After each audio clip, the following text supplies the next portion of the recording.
Welcome to a Canadian Orchid Congress presentation. Today we will walk you through how to repot your Phalaenopsis or moth orchid. Now, not to worry, you will be able to access a printout later, so don't worry if you miss anything during the presentation. Let me tell you a bit about myself. A while back, good friends of mine from the Canadian Orchid Congress, the COC, decided that simple how-to instructions for repotting were needed, and they asked me to participate in the project. I'm an accredited judge for the American Orchid Society, member of the Species Identification Task Force for the AOS, and the official photographer for the Toronto Judging Centre. But my most important qualification is that I have been growing and killing orchids for over 35 years. Yes, killing. We have all had orchids die on us at one time or another. It is all a part of the learning curve. I have also been selling orchid growing supplies through my company Raven Vision at shows for the last 15 years and online for the last 7 years. At several shows, I have also been giving repotting demonstrations as one of the activities provided. Through these interactions, I can definitely say that the #1 question is, my orchid's not happy, it's not flowering, it's not growing, so now what do I do? Today I will walk you through one of those sessions and hopefully try and answer that question for you. In this video, we'll only be discussing how to repot a Phalaenopsis, the easiest orchid to grow at home. While repotting is pretty straightforward, and they are not as fragile as people want to believe, you can actually get it kind of wrong. If you don't know what kind of orchid you have for sure, we need to work through how to get that information. Different orchids will be covered in other presentations. These are all Phalaenopsis. Why do you need to repot? Pretty easy. Just as the leaves and twigs turn to dirt in the garden, the media, that's what we call what you use in the pot to grow your orchid, will turn to dirt. Orchids do not grow in dirt, with very few exceptions. They grow in trees with roots running along the branches, sometimes covered in moss that grows alongside them. When we grow orchids at home, we are trying to get that branch into the pot. That means that every 18 months or so, you will need to replace the branch you have been using. If you don't replace the branch in your pot frequently enough, the orchids will start to go downhill, losing roots. An orchid with few roots is not an easy thing to help recover, so it is just far easier to repot regularly. Now you just need to figure out what kind of orchid you have. Simple, eh? There are many kinds of orchids other than Phalaenopsis. Oncidium, Cattleyas, Paphiopedilums or slipper orchids, and Dendrobiums, just to name a few common ones. When you are asking for help on how to repot your orchid, if you don't know what it is, then you can't expect to get the right answer. If you wanted to know what to feed your pet and didn't have the name, how would you describe your dog or cat? Just saying furry, with sharp teeth, 4 legs, and a tail would not be enough. They both need different care, and the same with orchids. You just need the vocabulary to be able to ask for help. The easiest way to know what you have is to look at the tag the plant came with. Don't worry if you threw it away because it didn't look nice in the pot. We can still figure out what you have. If the tag you have says Phal, DTPS, Phalaenopsis, Dortnopsis, or even just pea or moth orchid, then you know this is the video for you.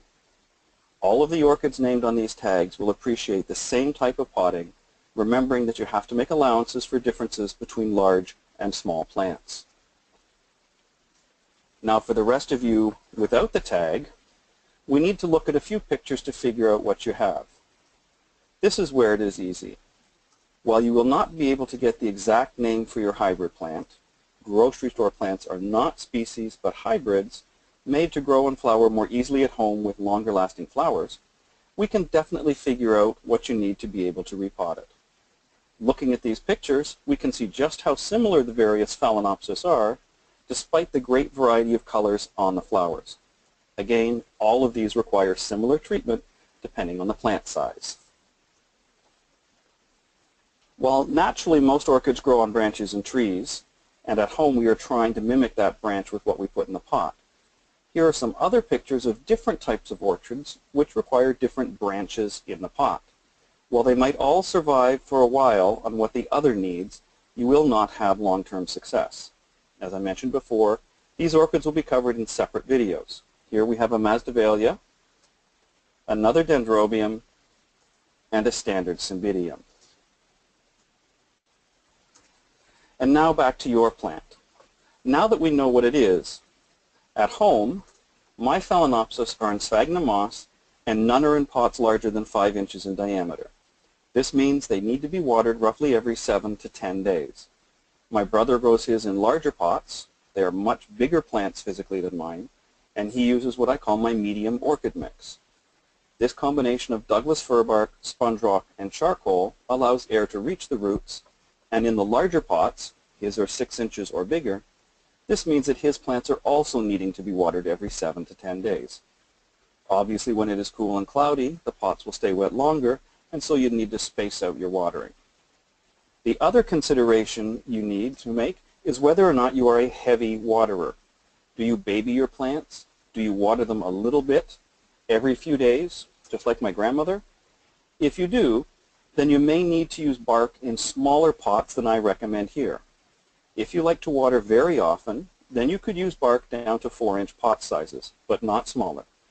Regardless of what size pot you have, the preparations are the same. We will start with repotting into New Zealand sphagnum, but we'll also cover using bark afterwards. First, you must have a clear space to work in. For me, that's the kitchen counter where cleanup is easiest, but my dad likes the dining room table. Because it's a lot easier to get pictures in the dining room, that's the setup I will use. Now that I've decided where to work, we need to protect the work surface. I use a plastic-backed picnic tablecloth to cover the table first. Then you need to layer on lots of newspaper. Why, you ask? Disease is transmitted easily between orchids where one is infected and the other is not, especially when repotting. You do one plant at a time and then roll up a layer of newspaper and toss the old mix and dead roots away. Mine go into the composter outside and eventually make it into the garlic patch. Now we have to gather our materials. I only use premier grade New Zealand sphagnum to repot my orchids, remembering the maximum size of 5-inch pots. There are less expensive grades out there, but they do not last as long before needing to be replaced. I also find that Chilean sphagnum is only usable for seedlings because after 9 months it has degraded too much. Premier New Zealand sphagnum can last more than 2 years if required and not kept totally wet all the time. You will need to prepare your dry moss for use. Never repot with dry moss. The moss is dried and compressed to varying degrees, and it will expand a lot. Not to worry, if you expand more than you need at one time, just let it dry out completely and put it away in a bag. If it is dry, you will not have any molding issues. So break off some moss and soak it in room temperature water for about 20 minutes. It will absorb lots of water and be thick and heavy. Now, gently squeeze the moss to get rid of most of the water and fluff it back up. This moist, fluffy moss is what you are going to repot with. If you're using the bark mix, then you need to soak it overnight before you use it. Bark is kiln dried to sterilize it and will need to be re-wetted. Just drain off the water before you use it. Now we get your orchid. You need to have the media dampened to make it easier to remove. I let my orchids go a few days longer than normal between watering so the plant is not as turgid and the roots a little more pliable. The leaves can sometimes be a little floppy. The day I'm repotting, I will water the plant well or even soak it for 30 minutes to make sure everything is good and wet. Now I gently pull off the pot. Don't be afraid if you have roots growing out the bottom or out the slits. Just cut the pot away from them. Now that the plant is out of the pot, you need to gently tease away the moss from the roots and keep going until you have all the old moss removed and are just left with the plant and a bunch of dangling roots. If you are in a bigger pot with bark, you can generally shake the roots to remove most of the mix and then carefully remove remaining bits. Don't try and peel all the bark bits off, especially if they seem well and truly stuck to the roots. It's better to leave a few bits of the old media than to damage those roots. After all, you will not have any plant or flowers if you don't have roots. Once all the old media is removed, I use a sterile blade, like disposable scalpel blades here, to remove any dead roots. Dead roots will feel like a wet sponge. You can squeeze them, they are mushy. Live roots are hard. At this point, I take the plant to the sink and I'll rinse off the remaining roots and take a good look at what's left. Now you can set the plant aside and roll up that layer of newsprint full of the old media so that you are working on a clean surface. This means you have very little chance of contaminating the next orchid that you're going to repot. Now we look at the plant we have and the roots and determine what size pot we need. The amount of root growth you have is what determines the size of pot to use.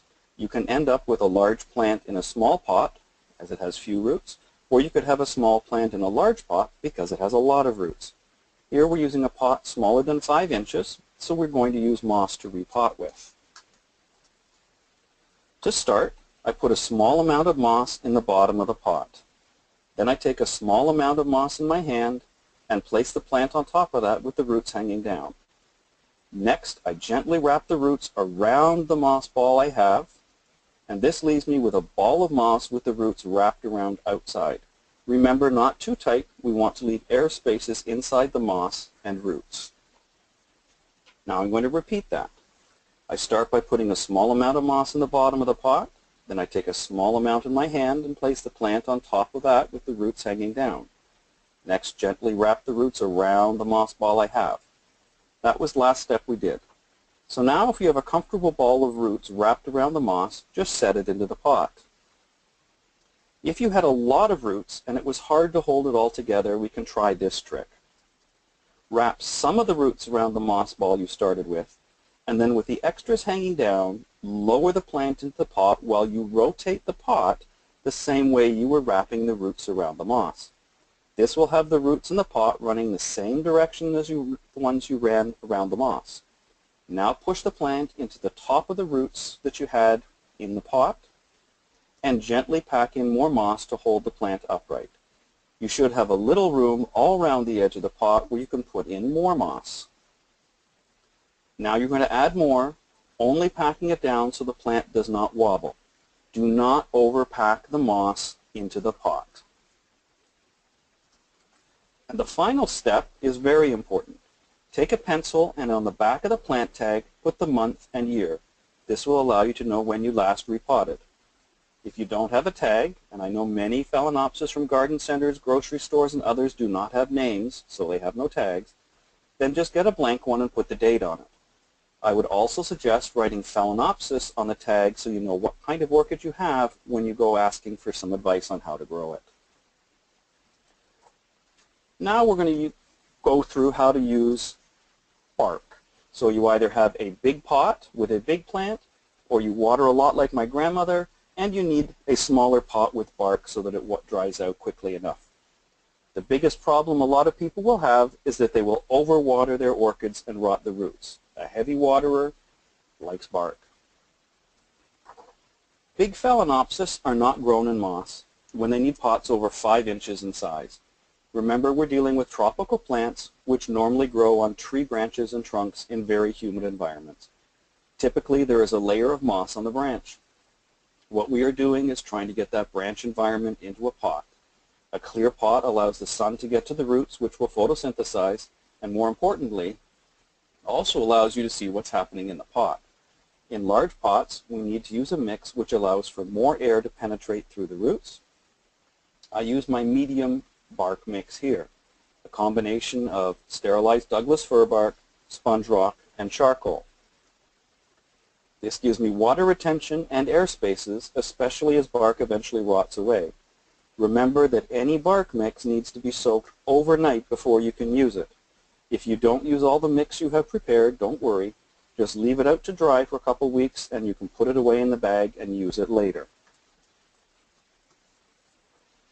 The prep steps are identical in getting down to the plant and roots. Remove all the old media. Don't pry it off and damage the roots if it's really attached, just leave it. And remove the dead roots. As I said before, it's common for plants growing in bark mix to have random pieces stuck to the roots.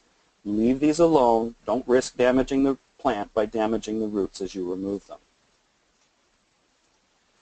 Now clean up the garbage, get it ready for the composter. and get your mix and choose the right size pot. Remember that the mix must be soaked overnight before you can use it. It's dry in the bag to prevent it from starting to rot before use, and ours is kiln dried to sterilize it. If it's not soaked overnight, it will not hold water and your plant will suffer after repotting.